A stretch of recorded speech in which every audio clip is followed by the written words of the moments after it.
यार आपने common stock के बारे में तो सुना ही होगा। Common stock is also known as equity और शेयर्स जो एनएससी एंड बीएसई पे लिस्टेड होते हैं एंड आप ब्रोकर थ्रू इन स्टॉक्स पे इन्वेस्ट कर सकते हो। एंड नॉर्मली ऑलमोस्ट सभी रिटेल इन्वेस्टर्स कॉमन स्टॉक में ही इन्वेस्ट करते हैं। लेकिन क्या आपको पता है एक और टाइप का शेयर होता है जिसको प्रीफर्ड शेयर बोला जाता है। अगर आप एक फिक्स्ड इनकम के बारे में सोच रहे हो तो प्रीफर्ड शेयर्स ये आपके लिए बेस्ट ऑप्शन है। अब जब मैंने फिक्स्ड इनकम के बारे में बताया तब आपकी आंखें थोड़ी बड़ी हुई होगी।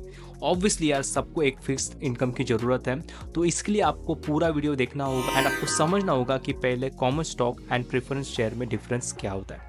तो कॉमन स्टॉक जिसको हम नॉर्मली इक्विटी और शेयर्स बोलते हैं जो कंपनी के ओनरशिप को रिप्रेजेंट करता है एंड जैसे मैंने आपको बताया एनएससी एंड बीएसई पे लिस्टेड होते हैं और इन स्टॉक्स को हम ब्रोकर थ्रू बाय सेल कर सकते हैं।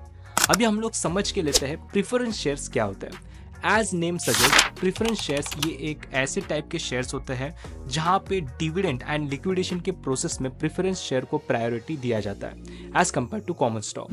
फॉर एग्जाम्पल आप कोई XYZ कंपनी के कॉमन स्टॉक होल्ड करते हो तो वो कंपनी पहले डिविडेंड प्रीफर्ड शेयर्स होल्डर को पे करेगी एंड मोस्ट इंपॉर्टेंट थिंग जब कंपनी बैंकरप्सी में जाती है एंड लिक्विडेशन प्रोसेस स्टार्ट होता है उस समय भी पहला प्रायोरिटी प्रेफरेंस शेयर को दिया जाता है एंड उसके बाद कॉमन शेयर होल्डर्स को दिया जाता है। अब ये हो गया एसेट्स के बारे में। अभी हम लोग समझ के लेते हैं पावर के बारे में। यहाँ पे कॉमन शेयर होल्डर को थोड़ा फायदा है बिकॉज कॉमन शेयर होल्डर्स को वोटिंग राइट होती है एंड प्रेफर्ड शेयर होल्डर्स के पास वोटिंग पावर नहीं होती। एंड ये बहुत इंपॉर्टेंट है बिकॉज अगर कंपनी कोई चेंजेस ला रही है या फिर कोई पॉलिसी में चेंजेस कर रही है तभी कॉमन शेयर होल्डर्स के पास वो राइट होता है कि वो वोट कर सके। एज इन डिसीजन से पूरी कंपनी एंड इन्वेस्टर्स को अफेक्ट हो सकता है। अब हम लोग रिटर्न के बारे में डिस्कस कर लेते हैं। एज आई सेड अगर आप एक फिक्स्ड इनकम के बारे में सोच रहे हो तो प्रेफरेंस शेयर आपके लिए बेस्ट ऑप्शन है। एज प्रेफरेंस शेयर होल्डर को फिक्स्ड रेट से डिविडेंड मिलता है जो एक स्टेबल सोर्स ऑफ इनकम बन सकता है। लेकिन ध्यान में रखिए ये जो डिविडेंड पे करने का जो डिसीजन होता है वो कंपनी के ऊपर डिपेंड होता है। अगर कंपनी को प्रॉफिट ज़्यादा नहीं हो रहा है या फिर कंपनी सीधा लॉस में जा रही है उस समय डिविडेंड पे करना बंद कर सकती है। अब हम लोग यहाँ पे कन्वर्जन के बारे में देख लेते हैं। देखिए most important common shares can not be converted into preferred shares, लेकिन प्रीफर्ड शेयर्स को आप कॉमन शेयर्स में कन्वर्ट कर सकते हो। सो आई होप आपको ये समझ में आया होगा कि एक प्रीफर्ड शेयर और कॉमन शेयर में डिफरेंस क्या होता है। अब आगे हम लोग यहाँ पे ये समझ के लेते हैं कि प्रीफर्ड शेयर्स में कैसे इन्वेस्ट करते हैं। तो आइए हम लोग स्टार्ट कर देते हैं। तो सबसे पहले हमें ये समझना होगा कि कौन से एक्टिव प्रेफरेंस शेयर्स फिलहाल अवेलेबल है और जहाँ पे आप इन्वेस्टमेंट कर सकते हो। तो उसके लिए आपको लिस्ट देखना होगा शेयर्स की। तो उसके लिए मैंने आपके लिए लिंक दिया हुआ है नीचे डिस्क्रिप्शन बॉक्स में। मैंने यहाँ पे BSE का यहाँ पे लिंक दिया हुआ है, BSE इंडिया का।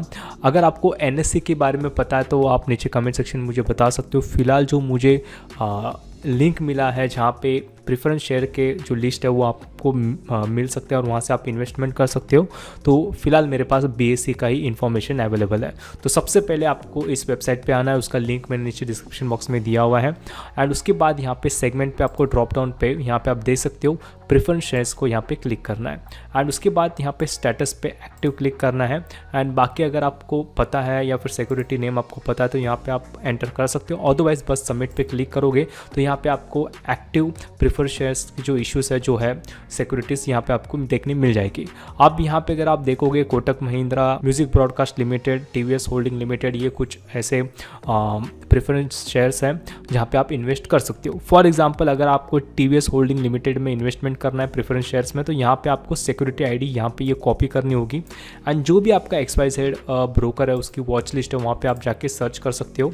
थोड़ा सर्च करना थोड़ा सा मुश्किल होता है, इसके लिए मैं बोलना चाहूँगा कि जो ID यहाँ पे दी हुई है वही ID कॉपी कीजिए बिकॉज अगर आप इस नाम से अगर आप सर्च करने जाओगे तो आपको नहीं मिलेगा। तो यहाँ पे जो ID है सिक्योरिटी ID वो काफ़ी ज़्यादा इंपॉर्टेंट है। और यहाँ पे जाके यहाँ पे आप देख सकते हो यहाँ पे मुझे वो सिक्योरिटी देखने मिल रही है तो यहाँ पे मैं वॉच लिस्ट पे ऐड करना चाहूँगा। एंड आप देख सकते हो यहाँ पे मैं यहाँ पे बाय कर सकता हूँ। तो यहाँ पे आपको जो भी क्वांटिटी है उस हिसाब से आप यहाँ पे बाय कर सकते हो। नॉर्मली जैसे हम लोग कॉमन शेयर्स बाय करते हो वैसे आप यहाँ पे प्रेफरेंस शेयर्स बाय कर सकते हो। सो आई होप आपको ये समझ में आया होगा कि कैसे प्रेफरेंस शेयर्स बाय करते हैं।